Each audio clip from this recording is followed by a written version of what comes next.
L'engagement royal conjoint de Kate Middleton et de la princesse Anne est venu du Très-Haut à la demande de la reine, selon le commentateur royal Russell Myers. Kate, la duchesse de Cambridge et la princesse Anne doivent se rendre mercredi au siège du Collège royal des sages-femmes et du Collège royal des obstétriciens et gynécologues pour une rare apparition conjointe. Kate est la marraine du Collège royal des obstétriciens et gynécologues, RCOG, tandis que la princesse royale est la marraine du Collège royal des sages-femmes, RCM. Le duo visitera le siège des deux organisations pour en savoir plus sur la manière dont elles travaillent pour améliorer les soins de santé maternelle. L'occasion marque leur tout premier engagement en duo, car le couple n'a jamais effectué d'engagement public qu'au sein d'un groupe familial plus large. Zoé Forcey, l'animatrice de Pod Save the Queen, a déclaré dans le dernier épisode de son podcast qu'Anne et Kate étaient une combinaison qu'elle ne s'attendait pas à voir. Elle a déclaré « C'était intéressant de voir, et vraiment agréable à voir, ces deux-là ensemble, car je ne me souviens pas d'une fois où nous les avons vus ensemble. »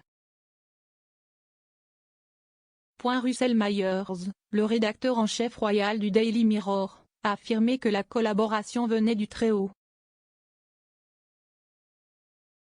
Il a déclaré, « Je dis cela depuis un bon moment, qu'il y aurait beaucoup plus de collaboration entre eux parce que, eh bien, non seulement il doit y en avoir, mais je pense qu'à la suite du départ des Sussex, ils voulaient vraiment pour fermer les écoutilles et s'entraider, surtout après le coronavirus et c'était vraiment duo. » La reine disait, « Vous devez vraiment travailler ensemble, si est-il a raison d'être de la monarchie, vous entraider pour présenter et faire connaître vos causes. Car si est-il la seule façon pour elle de survivre. » Anne et Kate font toutes deux partie des membres du cabinet qui ont assumé davantage de responsabilités après la sortie de choc du prince Harry et de son épouse Meghan Markle, la démission du prince Andrew, la mort du prince Philippe et la récente mauvaise santé de la reine. Pauline McLaren, co-auteure de Royal Fever, The British Monarchy in Consumer Culture, a affirmé que l'association inhabituelle des deux femmes royales était un moyen de moderniser la marque royale. Madame McLaren a récemment déclaré à Express.co.uk, « Cela met une fois de plus en avant le rôle crucial que joueront les jeunes membres de la famille royale lorsque le prince Charles deviendra roi. Ils sont particulièrement importants en ce moment où nous voyons davantage une transition se produire car ils sont le brillant avenir de la monarchie et les aspects les plus attrayants de la marque royale. »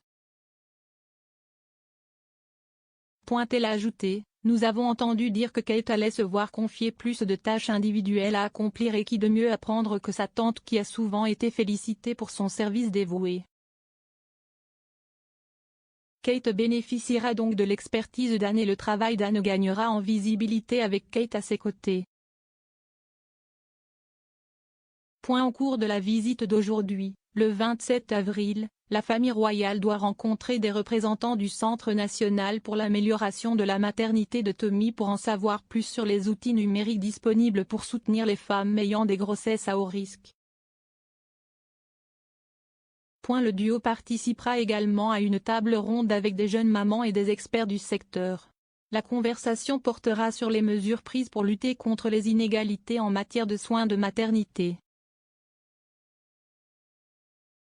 Pour conclure leur visite, Kate et Anne rencontreront les récipiendaires des prix du Royal College of Midwives, qui récompensent les réalisations et l'engagement exceptionnel dans le domaine.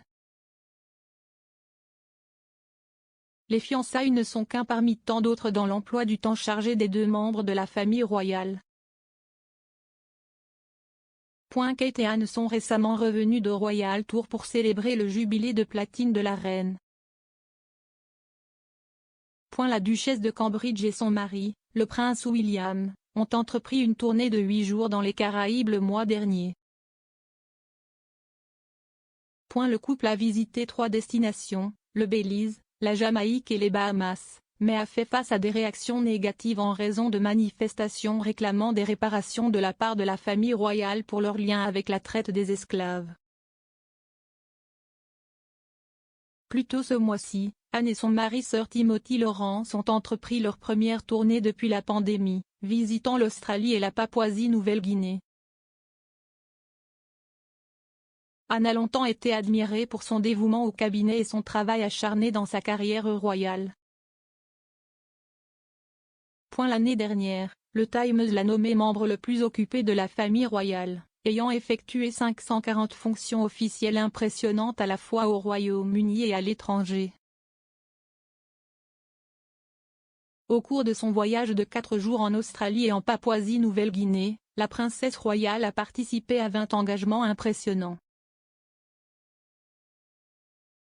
Bien qu'elles n'aient pas travaillé ensemble auparavant, Kate et Anne seraient de bonnes amies.